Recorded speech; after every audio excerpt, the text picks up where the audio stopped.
Good afternoon, everyone. Welcome back to the second half of the 24th Annual National Conference of NHRDN. Vivekanand make a very popular remark. We want the education by which character is formed, strength of mind is increased, the intellect is expanded, and by which we can stand on one's own feet. I hope we all had a fun filled and learning filled first half of the conference. Now we move on to the first session of the second half of our annual conference. Over the years, the characteristics of firms have changed, perhaps responding to the same prophetic force of uncertainty and evolution. It boils down to a more fundamental question: what is the value generated at the intersection of employee, society, and other unrepresented stakeholders? We present to you a discussion with our esteemed panel of speakers, Mr. Jayakrishna B., Mr. L. Prabhakar, Mr. Sanjay Khare, in association with Ms. Sarita Behel, who will be taking the session forward. Ms. Behel leads the corporate social responsibility function for Bear South Asia and is also the director, Bear Foundation India. Ms. Behel has held multiple roles across diverse industries, public sector, trade associations, MNCs, and the not for profit sector. Her areas of interest include advocacy, stakeholder engagement, sustainability, and communications. I now request Ms. Behel to please introduce the speakers and take the session forward. Over to you, Ms. Sarita Behel. Thank you, Tarun. At the onset, I'm incredibly excited, and I know the panel is the very fact that NHRDN thought of a topic like this and has included it right in the first day of the event speaks volumes of the importance we all realize today of how we, as whether you're in HR or in any other function, can work together collaboratively to make a change down at the society and involve employees also. I'm very thrilled with the kind of eclectic panel that I have with me, and let me begin with Prabhakar, who is the executive vice president and head of social investments ITC. I mean, who does not know about ITC, right? And Prabhakar works in areas right ranging from natural resource management to livelihoods, health, sanitation, and social forestry. He's also a member of the CII's National Committee on CSR. Then I also have Sanjay, whom Sanjay, if you don't mind, I would call you the auto man. All I see from him is that he's been in the auto industry since he began his career after passing out from IIT Kanpur in electrical engineering.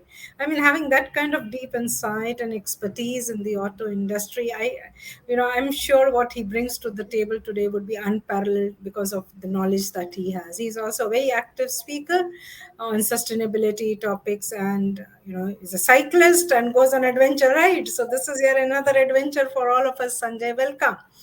And then I have Jai Krishna. I'm excited to welcome him also with us. He belongs to the Amara Raja group, and he's the president, group HR and corporate communications for the group. He's also the executive member of the Amara Raja Corporate Council, which is the apex leadership and decision council of the group. And he's, over his number of years of careers, he has looked at sales, marketing, information technology, and even CSR. And he spends a lot of time in organizational culture, performance management, and leadership development. So that's my panel for you, and welcome all of you. And looking forward to this discussion as much as you are. So, when this topic came to me and NHRDN sort of reached out and said, "Hey, look, we want you to be part of this," I was very, very happy. I said, "This is the right time to speak about what we are observing, and truly the metamorphosis, as you see in HR, about how employee volunteerism or involving employees to bring about an impactful change in society is leading to very strong impacts right on the ground and also within the organizational culture.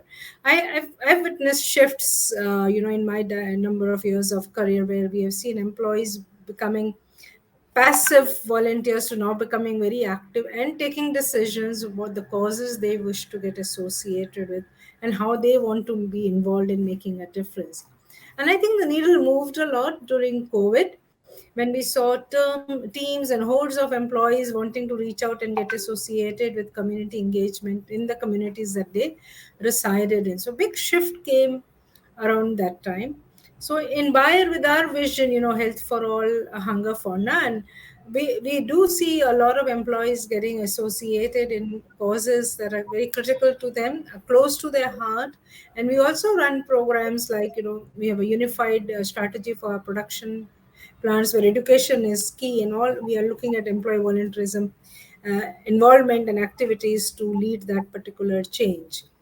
And as we go, I think we are going to hear numerable examples from this panel as to how their industry, their organization has really evolved and metamorphosed and brought this intersection together.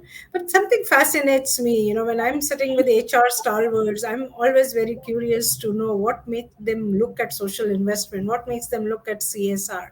So, Prabhakar, this is my question to you. What made you really make this shift from HR to CSR? Thanks, Sarita. Good afternoon, everybody. Nice to be back on the platform of NHRD after some time. And in a way, Sarita, you sort of, the question that you have framed is in a way related to the topic, and it's starting bottom in terms of the me and mine, and then getting into the other elements. Uh, I think it all started one Sunday afternoon sometime in June. And I got a call from my boss. It was an informal conversation. He was just calling up to check on some options of resourcing for some position. And as the conversation was going on, it sort of shifted to this particular opportunity of heading the social investments in ITC. And I don't know what happened instinctively, and immediately I sort of said, "Is there an option for me?" And then the entire thing sort of went going. While it looks very instinctive and sort of one grabbed the opportunity, I think it happened because of my own reflections over a period of time and what one wanted to do it. And what I'm attempting now is to sort of give it some sort of a structure to the reflections that would have gone through in my mind. And I essentially look at there were three A's that drove this decision. I think the first is the alignment part of it. Now, within alignment, yes, any such decisions in a large corporate, there has to be an organizational alignment and individual alignment. I am taking that as given. But the bigger alignment that I saw actually was an alignment to do something good for the country and the larger society at large. The other alignment that I saw really uh, in this entire uh, uh, opportunity per se was my own long term plans. I am 56, 57 now, and my own thought process was as and when I retire, this is a space that I would want to enter. And to me, it was a very good building block to that particular long term plan. So that's one A, which is the alignment. The second A is really the adjacencies. While it looks like it's different from HR, to me, the first adjacency that I saw was its extended HR. Here, doing good for human resources who are outside your traditional organizational boundaries. So that's an adjacency. The second adjacency that I saw was I've been in the agribusiness for last 10 years. And a lot of interventions which are part of CSR are linked to rural India or are on the anchors of agriculture and allied areas. So that was a natural adjacency. A third adjacency that I saw really was in terms of when I was in agribusiness, I was taking a lot of interest in sustainability, business aspects, etc.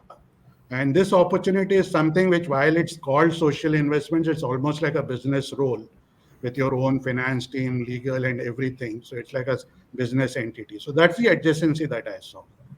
The last area that I wanted to touch was on aspirations or attractiveness, actually, attractiveness of the opportunity. The first attraction that I saw was really the scale, a chance to work in about 150 odd districts in 20 states. The second attraction that I saw really was the scope in terms of the number of themes that we work on, as you rightly said in your introduction, whether it's natural resource management, women empowerment, etc. So the range of themes, which itself had about 100 odd projects. So that again, something that sort of was an attraction to me. So it's basically this three A's which culminated in my giving that instinctive response that day in a call, and here I am in this panel discussion. Wow, it has a lot of what you say resonates with me because I think we all in the same age bracket are now looking at what next post we retire, and this really looks like a area where one can do a lot and contribute and it's time to give back. Let me put it like that. So Sanjay, sorry Prabhakar, in that, what are your top three challenges that you have in front of you, your goal posts that you have? So to me, the goalpost would be is firstly sustain what ITC has been doing in all these years, and in a sense, the organization has casted a huge responsibility on me, and therefore I need to sustain what we've been doing. Second would be is a lot of new initiatives that we started or are intending to start. So how do I scale up those initiatives? And lastly would be is there's a lot happening in the world, and there's tremendous scope for synergizing. And that is where you can actually respond with agility to the requirements that we have. So that would be my third focus. So Thank you. sustain, scale, and synergize. Oh, yes, right. So that brings me back to to the question to Sanjay, because what you mentioned, making the shift from HR to CSR, but the real challenge is when you need to convince the board members and the top management on the value this intersection can bring about. And Sanjay, you are on the board of Skoda. You're also a sustainability catalyst. I love that sound of being a catalyst. How does one go about this? What's been your experience? So fine. And I'll use the word catalyst. So I think we all have studied the basic chemistry. The catalyst role is that it gets involved into the equation, gets fully involved, maybe get disintegrated, but the end of it, it comes out alive as it was earlier. So that's a role as a catalyst which I play, that I'll try to get into projects, to get into communications, to get into debates about the tapes across the levels within the organization, across the organization, so that I can make the things happen. That's what's the broad role of making people realize that why this role is important. See, the purpose of any enterprise is to create value for its stakeholders, which normally, for a normal parlance, appears that we should provide attractive product and services to the customers, or we generate financial wealth for the investors or promoters. That has been the traditional two topics. But if you look on a macro level, the enterprise operates in an entire spectrum of stakeholders: a regulatory framework, suppliers, retailers, service providers, educational institutions, research testing labs, industry peers, competitors, industry associations, employees, society we operate in, and last but not the least, the physical environment. All these relationships are very, very symbiotic. They help in building our competitiveness and thus ensure a long term survival. All these stakeholders' need, said, unsaid, or latent, needs to be considered while a firm does business. I'll take an example of whatever has been the latest trends with the topics of climate change coming and everybody signing a net zero pledge.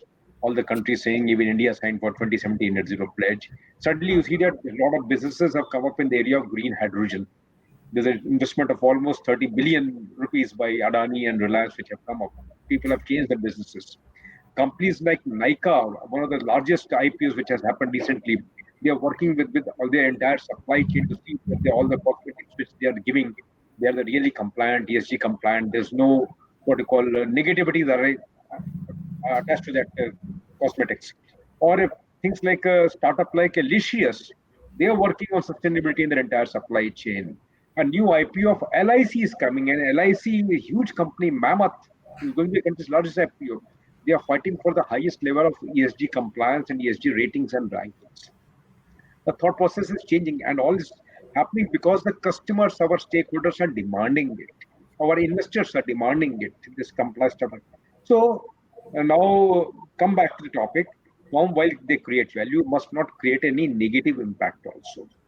I am referring to the spectrum of ESG impact, which a firm knowingly or unknowingly can leave on the society, land, air, water around us. Hence, the equation of value creation is generating benefits divided by reducing impacts. I'm an engineer by heart, so I always try to see things mathematically. What benefits I'm giving and what negative impacts I'm trying to reduce. Also, very, very important thing is that whatever we do today, we have to perceive these benefits and negative impacts in the longer term. For example, maybe some 150 years, 170 years back, the time this industrial revolution started, and we were using petrochemicals for all the purposes, for the energy and for heating and for transportation. It was great. In 1990, suddenly plastic started coming, and we were very, very happy. It's just such a wonderful product. But then suddenly we realized what is the negative impact after 30 years, after 40 years, how it's spoiling the environment, how it's creating pollution on the land, what negative impact is putting on all our rag pickers all around the country. So we have to ensure that we have to know what is the embedded. I'm just strongly using the word embedded. We have to be able to see what are the embedded costs to the various stakeholders which we should be able to see on whether on global warming, on health and well-being of the society. Now, coming to the topic of HR, because I'm speaking in an HR conference, all these things happen through a word called people.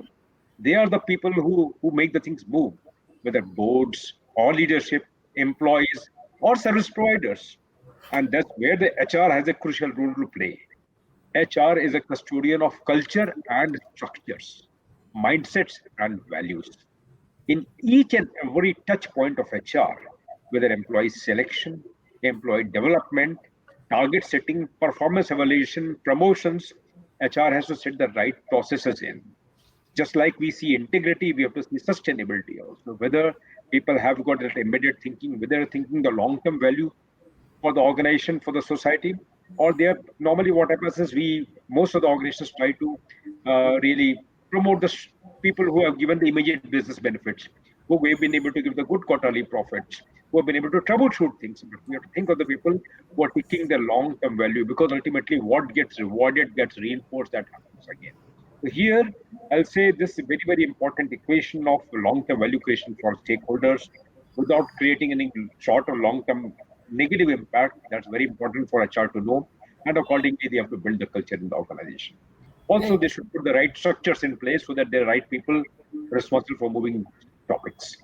Yeah. Thank So you. if I have to pick up two key things, Sanjay, it's people and the structure and the change, how the business gets redirected. I want to go back to Prabhakar before I go to Jay on this. Prabhakar, any examples within ITC as to how they re-looked at the business, repurposed it or redirected? Very short and quick answer if Yeah. possible. So let me take one example of our paper business. So paper is one of our big businesses of ITC. And as you would know, pulp is a very, very important raw material for paper. Traditionally, pulp would get imported from Southeast Asia. Now, when you import, what happens is when your forex is going out, you're creating economic gains in some other country. The nation does not benefit. And that is where ITC sort of approached it in a different way, fundamentally driven by our belief, where we say businesses cannot succeed in societies that fail. So, what ITC did was instead of importing, can we now sort of create a value chain where the pulp can be sourced within the country? And that is where we went into a very, very aggressive and ambitious plan of social and farm forestry, which focuses on small and marginal farmers. And today, as we speak, the social and farm forestry is closely about 9 lakh acres in a place like Bhadrachalam, which is a backward aspirational district, and the surrounding areas. And that now becomes a significant part of the value chain. As a process, what it has done is it's de-risked the business from the fluctuations of the forex currency. It's provided economic gains within the country, that too to a small and marginal farmers. And more importantly, it's created a economic cycle and empowerment for all the people who are involved in this value chain. And the business per se has become sustainable. Now, who has done it? It's basically the employees. Employees across the hierarchy, starting from the leadership to the people. And they've bought onto this concept. And because they have bought onto this concept, because they believe in this concept, they ensure that the delivery happens. So that's an example which I can think of immediately. No, There could be it's many great. more, but Yeah. I'll stay put with this example. Yeah, I'm seeing very clearly how the employees get involved and are taking decisions in this very aspect. They want to lead by examples clearly. So for me, it's a change. Instead of a top-bottom approach, there is a bottom-to-up approach that is happening. And I want to bring in Jay in this because I'm very fascinated, Jay Krishna, especially with the kind of organization you represent, an entrepreneur-driven company, and where the passion on the beginning itself was made with hiring local community people and doing good for the community. Please share with us this story. I'm sure there's a lot we will learn from this. Please tell us how did this entrepreneur driven organization get into this value creation? Sure. Thank you, Sarita. Thanks, Prabhakar, Sanjay. Awesome perspectives. So, Sarita, I mean, let me share this way. I mean, way back in 1985, I mean, I'm not making a long story, but once upon a time, here is a man who has crossed the age of 50, having a very good life in US. I mean, I'm emphasizing some pivotal points of having crossed the age of 50, and it is 1985, pre-economic liberalization period. And he decides to come back to his country, that is India, and that too to his remote home village, with a determination that I will invest in my home district and create employability and employment. I mean, it's not just that. And so it's not just employment. And his strong belief and purpose that he kept on declaring at that point of time, it would look like a motherhood statement that he said. He kept telling his people in the community that to be an entrepreneur is a social worker. To be an entrepreneur is to be a social worker. And he later added on in subsequent years to say, first and always, so that people don't say that it is only for the beginning part of it. Now, fine. I mean, people, you make such statements, it's great. But most importantly, how do you sort of live up to the statement that you are making? And that was our core purpose in many ways. First of all, the one declaration that he made, and we all continue to do today, is the non-migratory employment. Is about providing employment opportunities to people in the communities that you operate. And in a way, he was saying we shouldn't allow our people to go in search of employment to other towns and cities. And why not bring industries into the villages? So that was his belief. And that too, when he made that investment, people were a little skeptical, because you just imagine in 1985, the level of skills, and you want to bring in world global manufacturing practices, it has its own share of challenges. And he also said that, fine, he started that whole aspect about non-migratory. Then he went about saying we need to enhance employability, skill building. So he went on to start, along with high quality education institutions like schools and college in the community, and even skill development center subsequently. So that was another focus. When I think of this intersection, Sarita, Prabha, Sanjay, and everyone in the conference, I am sort of thinking this metaphor you see in the set theory.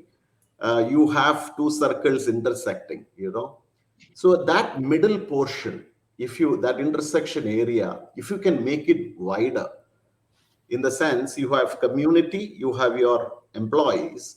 So as I see it in Amar Raja, we have been continuously expanding that middle area, the intersection area. In other words, to sort of ensure that your employees should be mostly from your local community, and your local community should be mostly having your employees as well. So in a way, that intersection area really becomes bigger. The another thing that I really saw was, how are you going to transform the communities? And we had this big principle in us in social investment, is to say that let us operate through a direct delivery model. Now, let us operate through a direct delivery model, which means to say our tendencies to cut checks or give donations should be lesser, rather build and provide that infrastructure or facility that is required for the community. So that was one. Way back in 1986, let me also say, the founder mandated that every business that by then it was just two businesses, he said that every business has to contribute a certain percentage of your profits, or Obviously, the beginning time you are not making money. So it was sales. So whatever is your sales, you've got to give it. And those standards are much higher than what came up later as a law in 2014, and still continuing that. So from an inception period, how these intersections were created.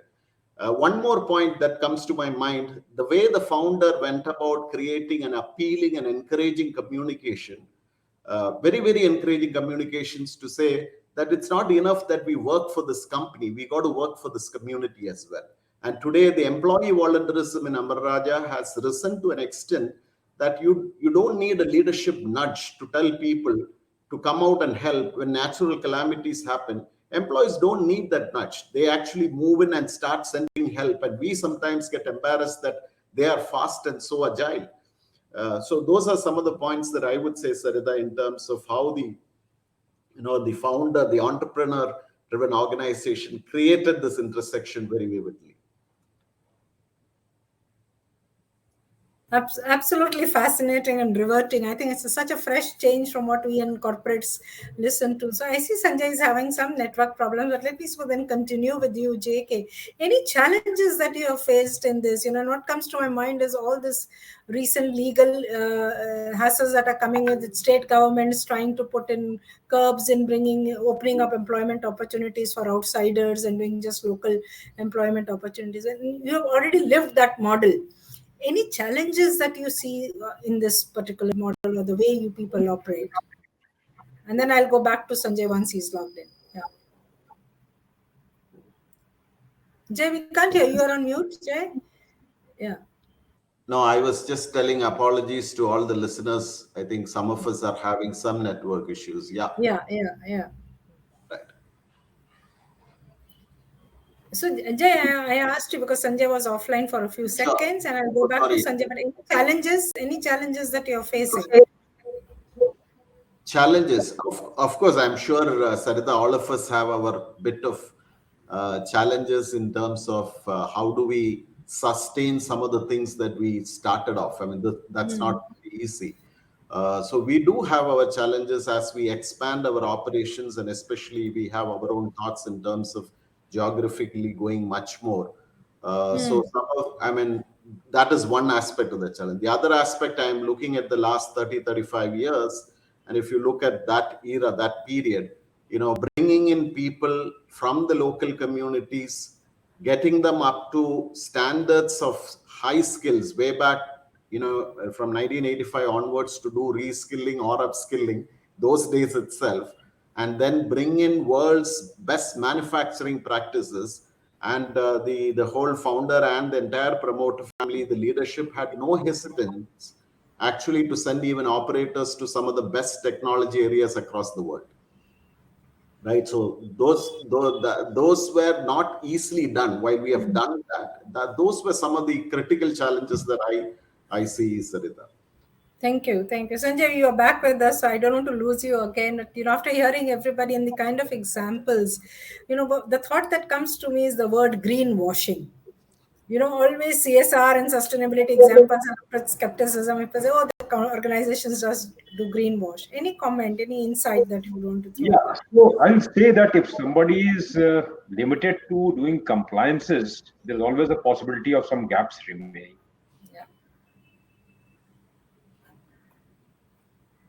Sanjay, have we lost you again?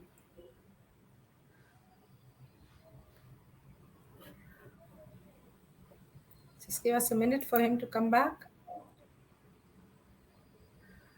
I think some challenge on the connection. Yeah. I think in the interest of time, and I can always go back to... Can I just add, when you said greenwashing, it sort of it touches all of us. In fact, I will stop. I think Sanjay has come. Yes, Sanjay, over to you. Okay, so let's live with this technical hassles over here. So if we are doing good as a thought process, we'll do well. And if we have this thought process, obviously there will not be problems, because whenever we try to see efficiencies, business will come back. I'll take an example of water. The area that we operate in Maharashtra is water starved. Region of our plant area. And there is certainly remains a scarcity of water. So sometime back we started measuring our water efficiency. How can we improve the quality or improve the uh, uh, am I audible now? Yeah, you're back. Go ahead. Fine. So we work, I mean, because of disturbance, I'll speak very fast. There are two specific areas of water we started working. One was inside our plant, one was in the societies around us. We started with huge water conservation initiatives by creating dams and bandaras so that we can conserve water in the society. And parallelly, inside, we started measuring the amount of water that we are using for our production. So, how much water per vehicle is getting used, how many meter cube per vehicle we are using. We started measuring that. We started internally taking efficiency measures, how we can reduce the I think we've lost him again. Prabhakar, maybe if you could jump in now, and Sanjay, if you don't mind, I'll go to Prabhakar, and then once maybe in the end we could come back to you. So sorry, yeah, my yeah. apologies. Prabhakar, I'm keen to know, one area which we all grapple with is the measurement of the impact.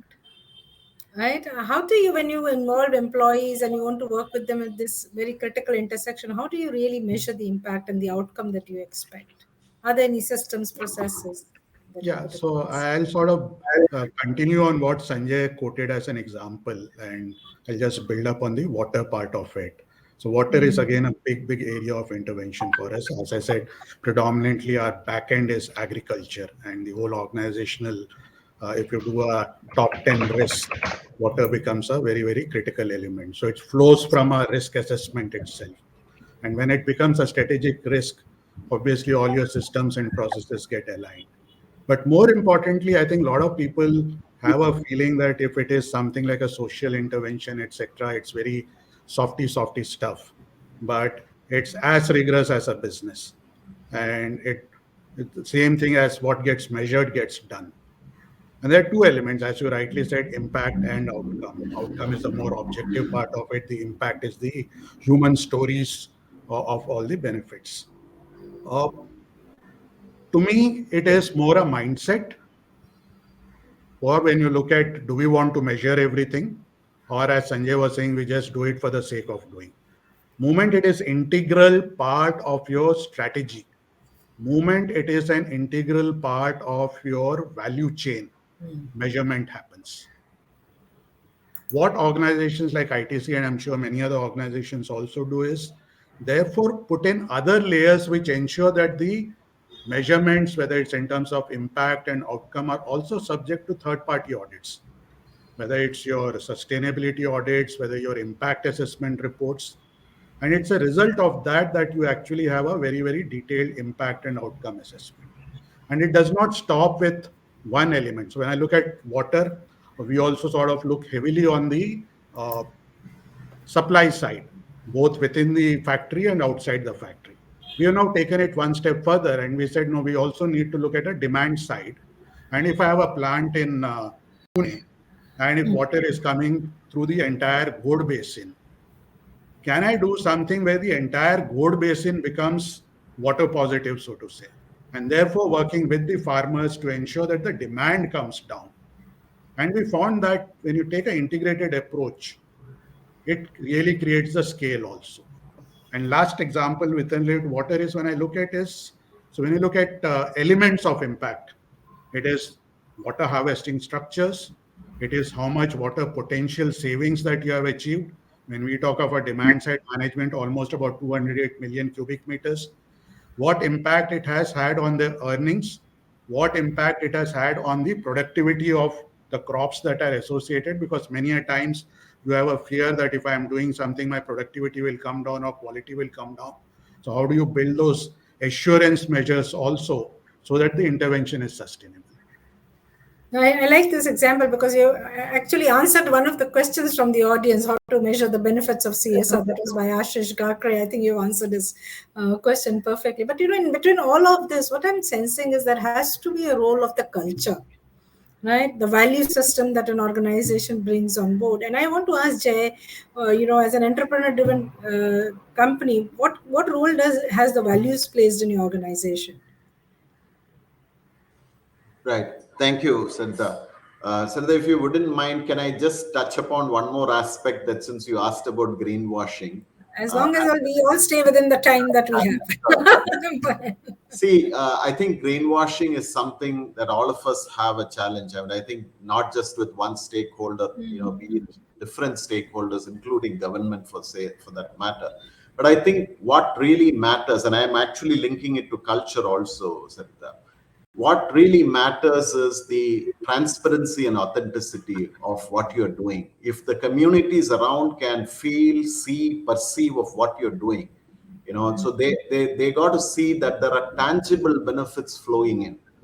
And if that's the case, the challenges are really going to come down in terms of greenwashing. I mean, that's where. So let me come back to what you asked about culture. Now, how do you create this culture in the communities? How do we create that culture even in your own organization? Therefore, that intersection plays very well. For us, the values, we have 5 core values, and we call that the Amararaja way. The 5 values could be something that all of us here in various organizations, we have also mentioned entrepreneurship, responsibility, so on and so forth. But more importantly, this Amararaja way, which actually brings together the 5 values, and the 5 values are linked, each value has a linkage to a color, and all the 5 values are linked to the 5 elements of nature, and it has also a linkage to the mind states that comes into play. Very nice to hear. Now, this Bible, this Quran, this Bhagavad Gita for us, which is the Amararaja way, we need to get this translated into action in the organization. One aspect, I mean, I wore this purposefully also today because we are speaking on a topic on CSR and intersection, and you see this responsibility. I mean, you might be seeing it not in the right mirror. So we give our employees the 5 colors of uniform. And any given day, any employee can wear any color of her or his choice. And therefore, you walk into the factory, you find all the 5 colors in amalgamation. You are reminded of the values day in and day out. Fine, great to see. You could paint your factory buildings, your offices in these colors, fine. But how do we put this also into action is more importantly, the performance management and evaluation that you do has a huge linkage to the Amararaja way. One important point here from a culture standpoint. All of us have KRIs, OKRs, or objectives on the BSc, whatever it is. Now, if a leader, at whatever level it be, an operator leader or at the highest CXO, in our performance assessment system, we say, if your score on Amar Raja way, which is translated into attitudes and leader behaviors, if that score is lesser than your objective score, sorry, ladies and gentlemen, that will be your final score. In other words, even if you have achieved your objectives, you are not going to get it unless your Amar Raja way score is there. Now, this is how culture can influence, and this has a huge value. So you can't drive objectives and have skeletons on the way. So this is something that we do. Bill of Rights. I mean, again, from a perspective of what you empower employees to challenge. Innovation, we say, you be a constructive rebellion. Challenge things. And on 3 aspects, we are very clear. Health, safety, environment. Can you please challenge the management? And your Bill of Right is to challenge. Your Bill of Right is to question, stop things if you want from wherever it is. Now, this has put us actually on a positive nervousness. Right now, just imagine when the society starts seeing that. I go back to the authenticity and the actual actions that you take, and when they perceive this thing, such challenges also can be overcome very easily. So culture, yes, very much plays a very, very active role. I mean, you painted such a colorful picture. I'm coming to Amar Raja someday and, trying to sort of experience this the way you have driven. It's a very unique way of driving the value system. But I'm also reminded, where there is a role that culture and values play, there is also that risk of reputation that comes, and it's a very slippery road. And Sanjay, I want to come to you on that because the auto industry has witnessed a lot of ups and downs where reputation is concerned. And lost him again on that one. But maybe Prabhakar, you want to take that up, because when I think of ITC, many people think of ITC, the first word is cigarettes, right? And then here you come with social investment. How do you really handle this balance? See, I Sanjay, we think, come back to you, yeah. Prabhakar. Uh, how do you manage this, Sanjay? I'm opening it up to you. If you think this is the right time for you to jump in, since the time is If over to you. I'm audible, raise a hand. Yes, Yes, yes, yes. yes. Just to continue to what Jai Krishna said, health, safety, environment remains the first topic. If we are able to have the right risk as a perspective in our minds, so whatever projects we are doing, we're ensuring there are no hazards happening to that. For example, if you create a water dam and there is no damage to that dam, we are saving on the health and property of the people around us. So we are contributing to the health and safety the time we are doing the CSR projects. Or we are having a midday meal scheme. Now, it should not be causing any negative impacts around us. Same thing about the so it's all about doing the continuous monitoring and controlling with our partners. I'll say use the right word, pact, impact, act, pact, impact. So whatever action we have planned upon, whatever pact we have with our partners, so that they are doing the safe job, risk-free job. That's the first important thing as a because we understand the level of risks, which I mean, how it can cause the reputational losses. We have some major disasters on our backside. We know it very well. So I think managing the risk part and risk-based framework is very, very important to manage your reputation. Right. No, I would echo that, and that's where I was coming to Prabhakar also. Is So I'll, ITC so more for Sarita, the way risk? I would look at is Just to I'll add take a one, slightly, sorry, I'll take a sorry, slightly different angle to the reputational risk. And so the way I would look at is today we are talking of CSR and sustainability, etc. There is a corporate reputation already in place for at least large established organizations. The way I look at this is each one feeds into each other. If I'm ITC is doing something as a branded initiative in the space of CSR called Mission Sunera Kal, it obviously is benefiting from the equity that ITC has in the catchment areas that we work. But the contra also is possible. If I do not do my Mission Sunera Kal activities in a authentic manner or in a manner which sort of impacts adversely the beneficiaries, it will have a huge rub-off, negative rub-off effect on the core brand of ITC. So when we are looking at reputational risk, I think we have to be very, very conscious that both go hand in hand. That's one part of it. The second, I think, is when you're looking at reputational risk, we also need to realize what sensitization are we doing? Because increasingly, when you're doing large interventions, you're working with partners. So we work with about 80 odd partners. How do you align and integrate them also to appreciate what they do or what they do not do? Not only adds to the reputational risk of themselves, but has an impact on the reputational risk of the corporate or the intervention. So this is definitely an area which needs to be sensitized to everybody. And with all the external audits that are happening, whether it's MSCI, DGSI, etc., measures of reputation are also coming into play in a very, very strong manner. Right.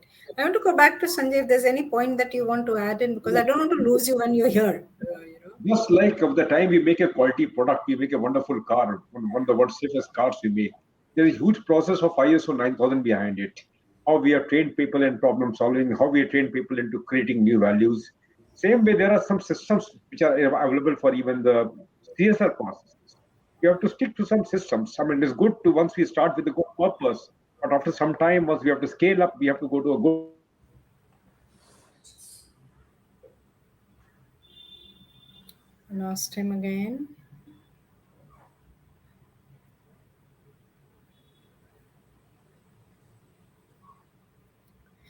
All right.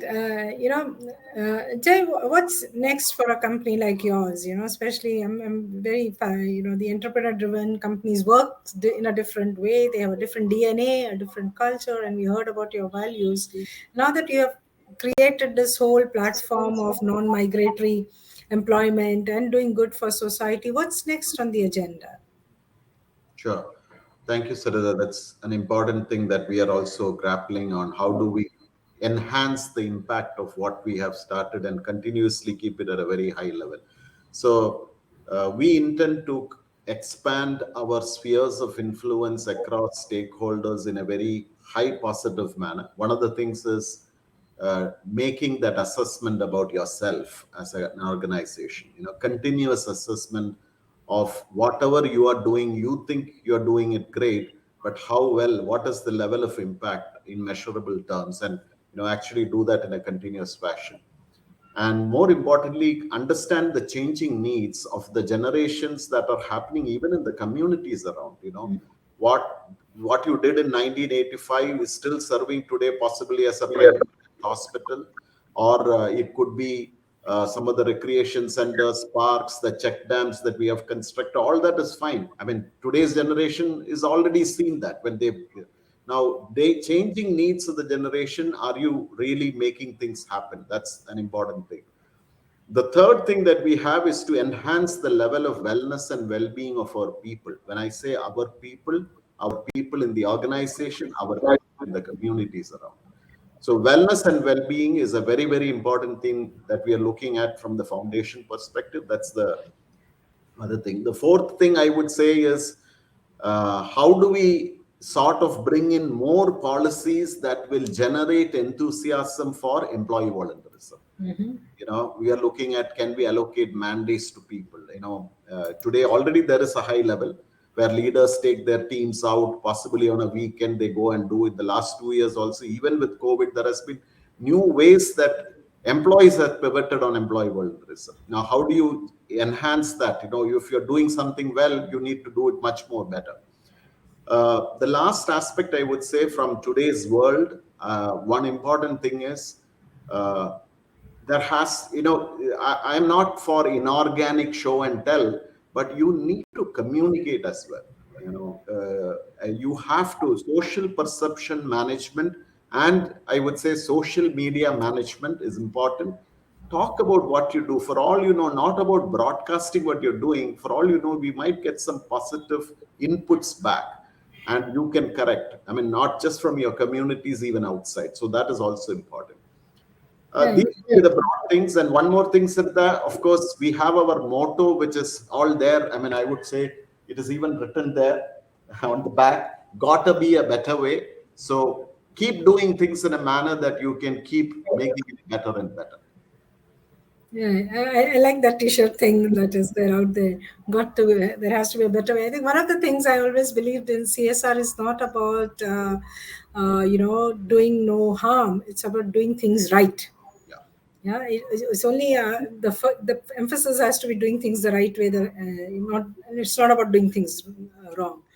But I'm also thinking the challenges that come is this continuous intermingling. Are we doing looking at business interest, or are we really doing good for the society? This fine line between the commercial benefit of doing good and doing good for the sake of doing good for the society is very thin and can get blurred, especially with the kind of legislations we have in India around CSR. To Sanjay, I want to, since you wear that hat of a sustainability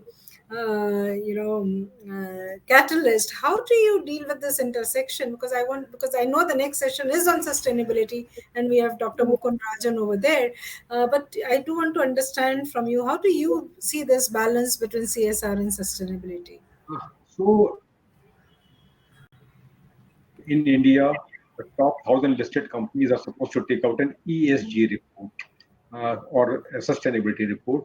And second part is that all the all the companies in India have to plow back 2% of their 3 years average profits back into the society in some projects which are in line with the entire thought process of doing good for the society. So I'll say that S part is a subset of the entire sustainability equation of E, S, and G. So this is a state of a mathematical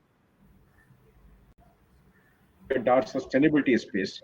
So an entire space, as I started with the story of climate change and the sustainable development goals, it's becoming a big topic of alignment. If we do not do as a corporation ourselves, our governments will make us do it. So it's important that we align to the topic of the climate change, sustainable development goals, and the CSR topics. And that's what is my submission. Because there has been a lot of disturbances happening, I have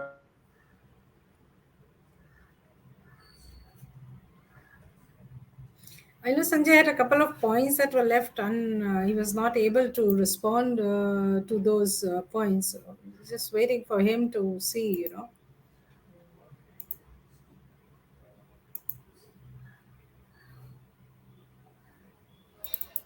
Sanjay, are you back with us?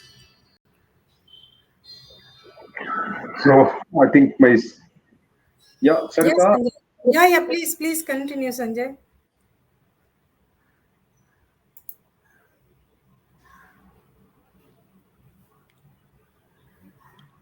You're on mute, Sanjay. You're on mute, maybe? Can't hear you. Sanjay, not able to hear you. It's a little unfortunate. I know he had some great thoughts to share with us. So, Sanjay? Yeah. so Sarita, I have sent my thoughts to you in writing, whatever I wanted to Yes. explain on this question, so that you Yes. can share with the Yes. organizers and they can share with others. This is what I think the best way. There's so much of Right. technical issues happening. We can share all my thoughts are there in writing. All these questions I had thought of and given some answers. Yes, I see that, and I see you've covered most of some of the points, especially related to how like product quality is governed by ISO standards. Even CSR can be a process driven to give consistent positive results. And I know you've talked about act, pact, and impact, where you act with purpose and consciousness, choose the right partners, supervise and measure the impacts. So your thoughts are there, Sanjay. But one question that I want to pick up, and I leave it to whoever wants to run with it, is how do you really think CSR contributes to economic growth? That's a question, great question coming from the audience. Anybody who wants to pick that up?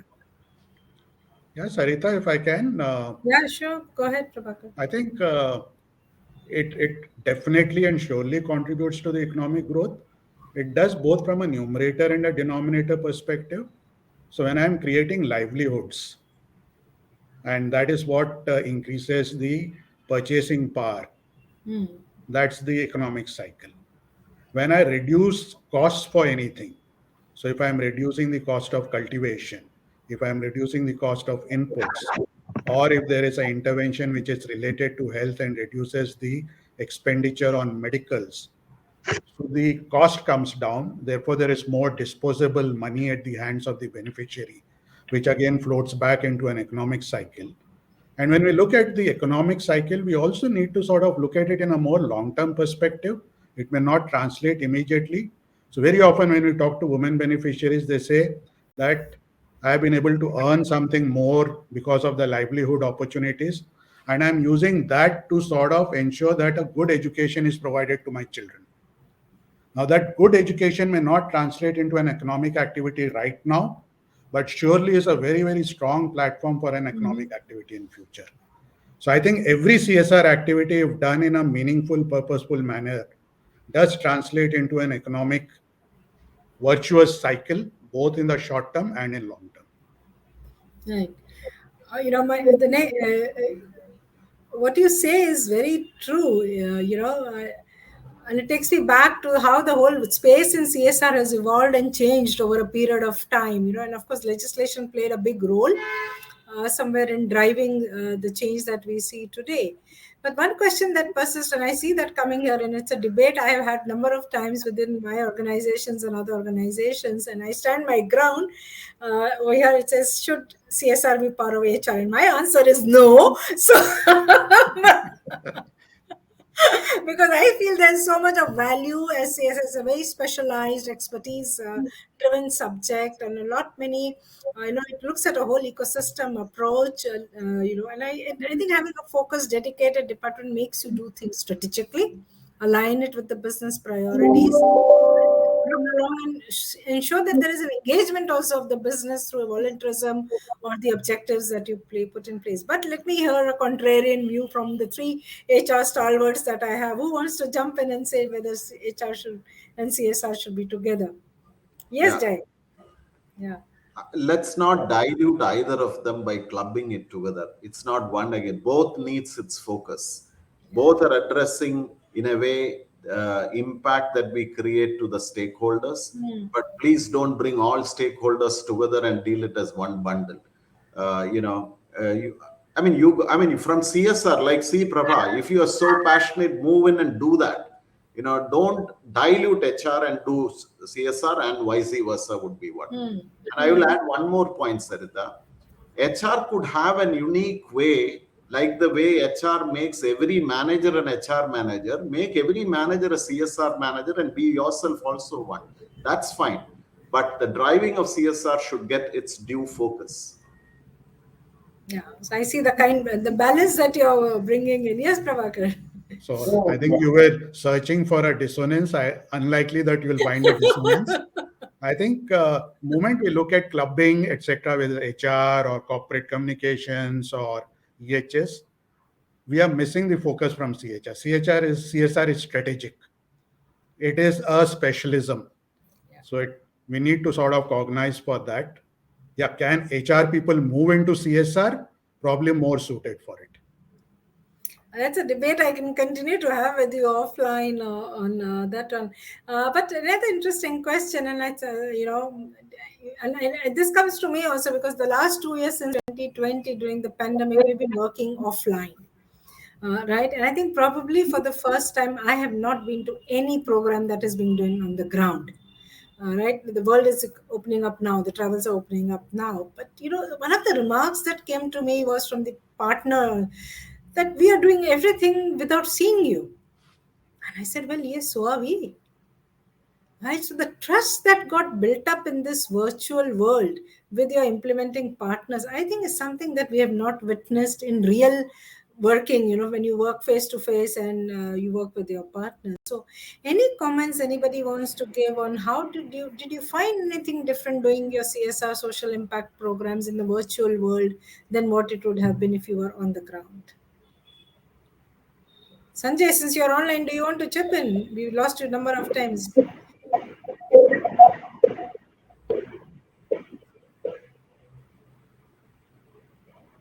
I think he has Prabhakar. Not able to hear us, I suppose. Yeah. I think I'll go after Prabha. Prabha raised his hand. So I'm probably from an old school of thought where I'm a firm believer that the true and full impact is felt when you are actually having a face-to-face interface.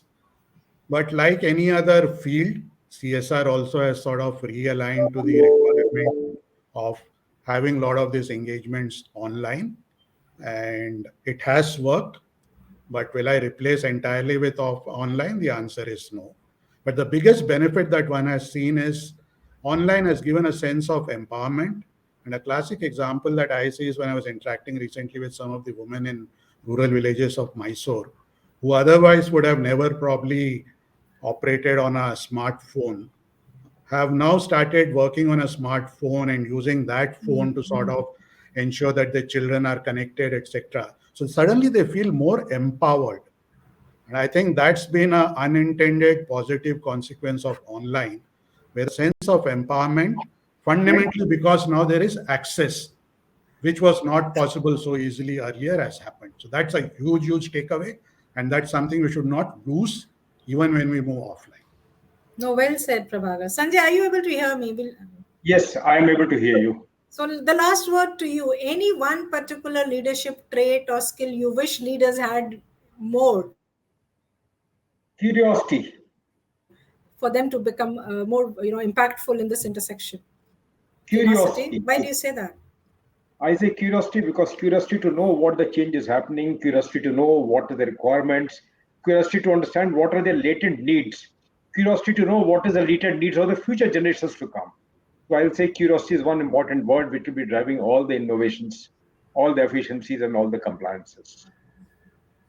Well said. I think that's a great note to end this session on. I think all of you have been phenomenal in sharing your thoughts, giving us valuable insights, and I love the examples that came in. Thank you so much for your participation, and thank you NHRDN for giving us this great platform to speak about the value that can be generated in the intersection of employees, stakeholders. Thank you so much. Thank you. Thank you. Thank you, Thank you. Sarita. Thank you, NHRD.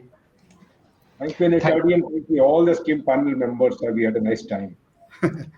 thank you, Mr. Jaikrishna B., Mr. L. Prabhakar, and Mr. Sanjay Khare for a lot of wonderful insights highlighting the need for taking an integrated approach as we create value for businesses, society, and other stakeholders. We learned why and in what way it is crucial to translate organizational values into action on the ground as we partner with people and corporates with the value creating ecosystem. Thank you, Ms. Harita Behel, for leading our speakers through the discussion and asking great and very pertinent questions. Thank you, participants, for the energy you are continuing to show since morning. Thank you all once again. We now move on to our next session. Thank Thank you. you. Bye. So,